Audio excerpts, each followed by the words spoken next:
I need to figure out something to say other than good morning and welcome back to the channel. What's up, ladies and gentlemen? Say that again. Do it real aggressive. Come on. Crack-a-lackin', ladies. Ladies. Gentle ladies and gentlemen.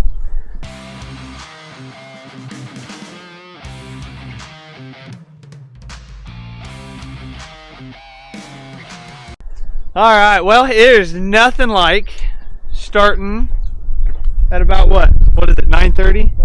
9:30! Past 3 weeks, we've been up and running for 2.5 hours at this point.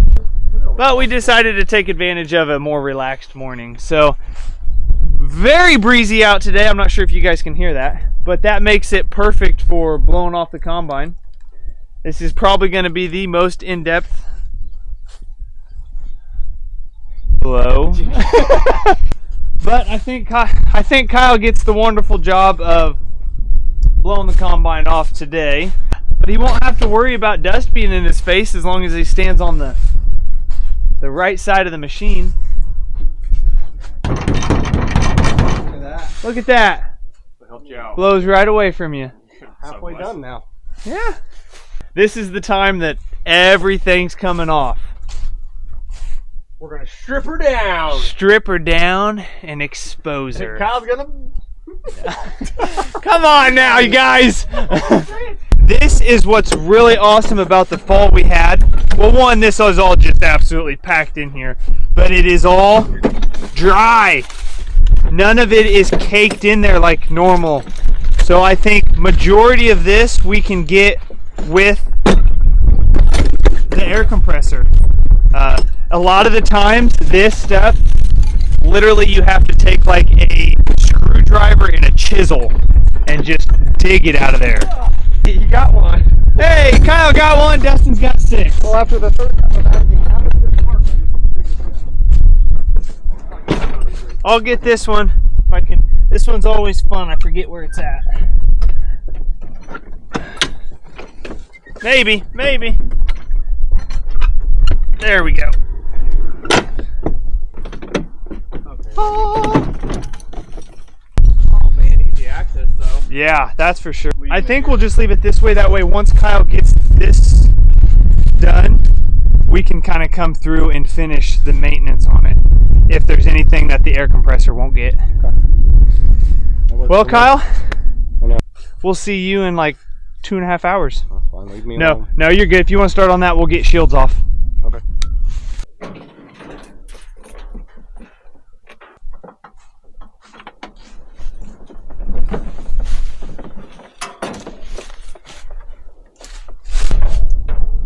Oh yeah.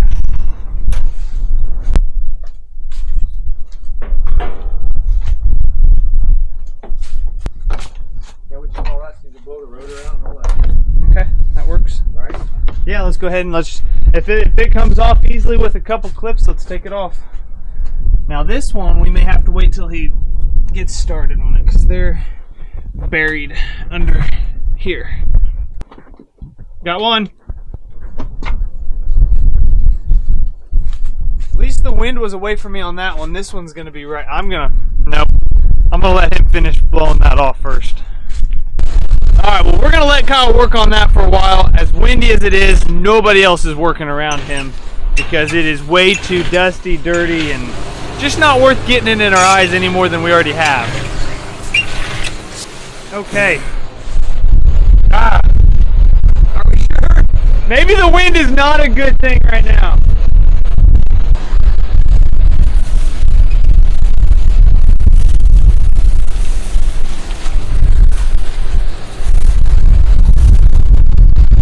How much corn have you ate?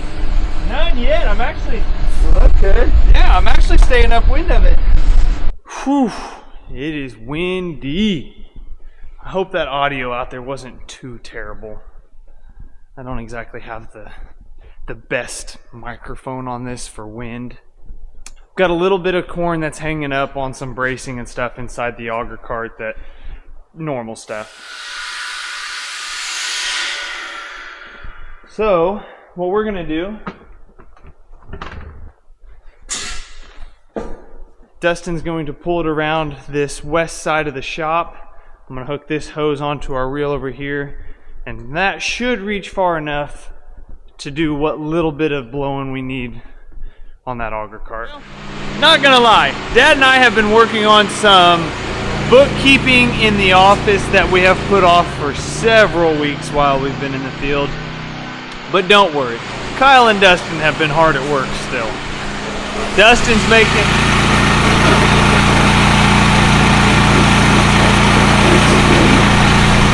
he's making good progress on that. We'll be able to put that in the shed here in a little bit and not get it out until next July when we do a bit of wheat. Let's go check on Kyle. Let's see how he's been getting along.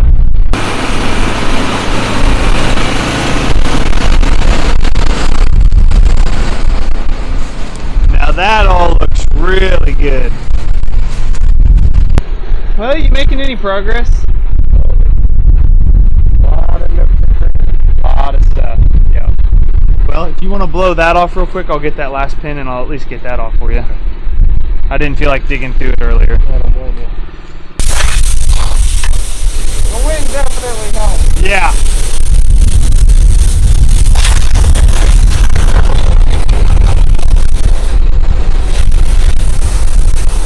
Let that clear out a bit.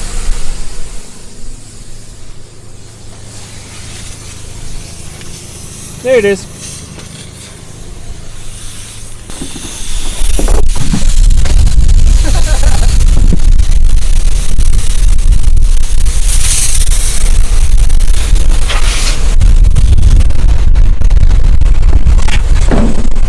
Be careful with that thing. Before you know it, it'd end up clear over there. Well, Dustin is just about finished up doing his wonderful job washing the auger cart. So, because the tracks always get a ton of dirt and nasty stuff in them, you pump a lot of water into them when you're washing them. Therefore, we like to re-grease the tracks before we put it away for winter instead of after we get it out. In order to do that, we need a 4x4. That's not really a 4x4. 2x2. And our grease guns. Well, the easiest one to get to is the one I'm going to start with. And so this one is a huge bearing. It says about 65 or so shots annually, so.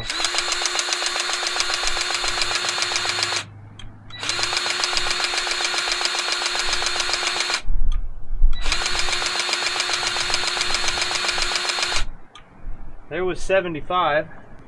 I'm assuming that's all it needs. That's what the book says. So now, these other ones, if you can see, are buried way down in here, and wonderful engineers blocked them with this bolt. So what we've actually got to do for these is we take this 2x2 and I'll have Dustin pull forward, and it'll actually pivot this track just enough that I can get into the pivots. So I'm gonna put that right over this, which will drop this side and hopefully free up my grease zerk.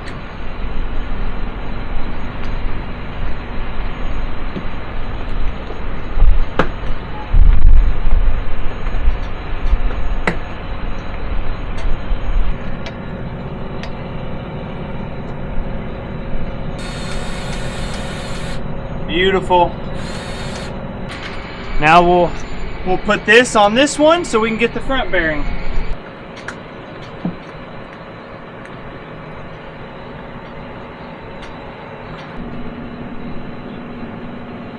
If I can find it.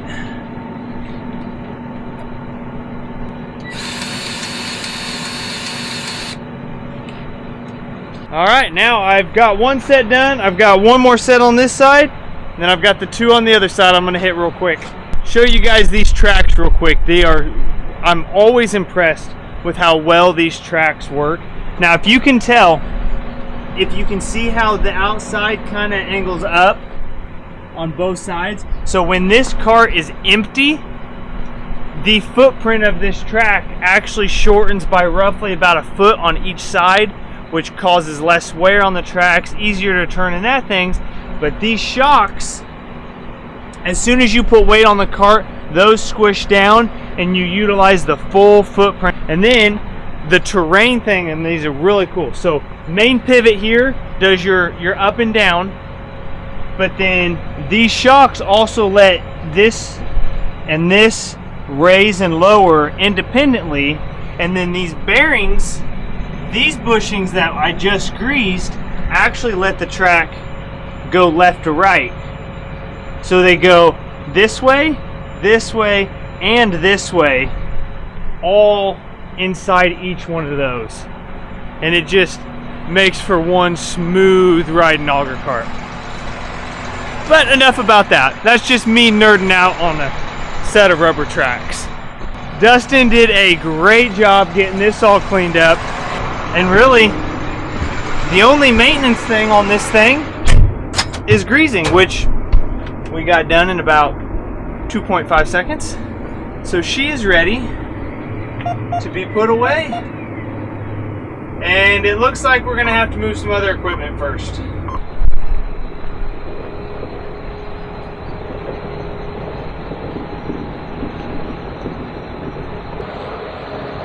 Gonna put it real nice and close to that corn planter. Or that's the plan anyway. Straight back! Yep. That works. Close enough for now. Forgot we put the bean head over there, so you gotta go get a truck for that. Oh, you have my glory moment? What? I said, I can't believe I got that in one shot. Oh, I was ignoring you. No duh.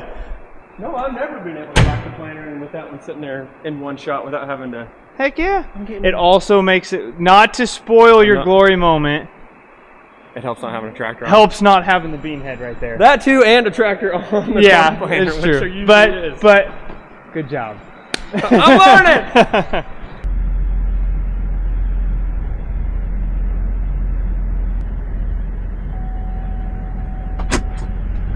Right back out.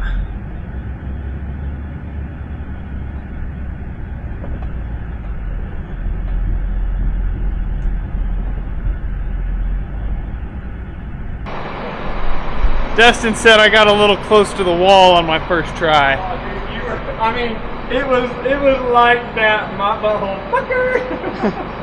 But did I hit? It was gonna crush that aluminum rail. Yeah, it wouldn't have knocked the building. It'd have broke our brace. But I didn't hit. That's all that matters. What can I say? My reaction time isn't the best to him yelling, "Whoa!" That's where this auger cart's gonna sit all winter. You like it?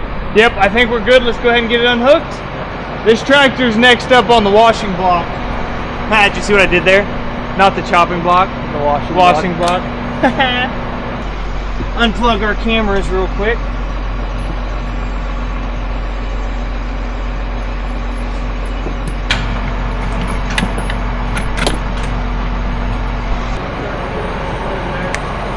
That yesterday with my phone. Oh yeah? Be like, see, let's see if Jared's trick works for me. When you were loading it. Oh yeah? Like when you came up, I was gonna get it, be like, and then when you were gone, it'd be full of corn. I'm like, hey, it does work. He didn't do it though. Now that that's set where it's gonna sit, I got some bad news for you guys. We have decided not to run any cover crop this year. So there will be no footage of this thing flying through the field at 12 miles an hour. And that's a bummer because I was looking forward to running it, especially on this new tractor. You know, one of those fancy tractors that'll turn on its own at the end of the row. Yeah, this will do that one, and I've never ran it before.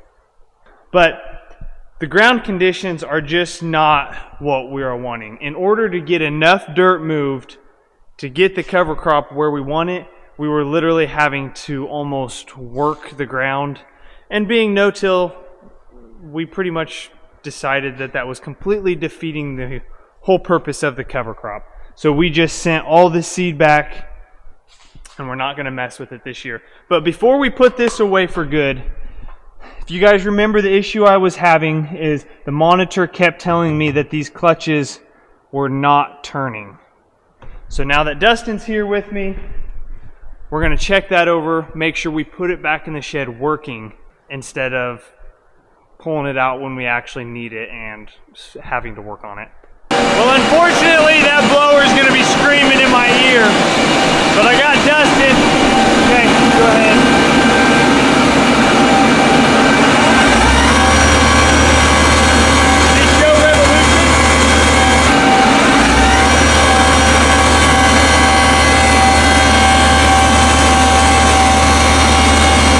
My augers were turning, so it's a sensor issue. Now I just got to know which sensor it is.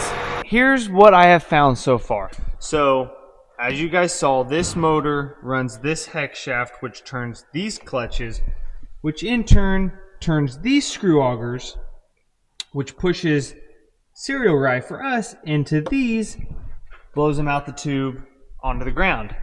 That's the gist how this whole thing works.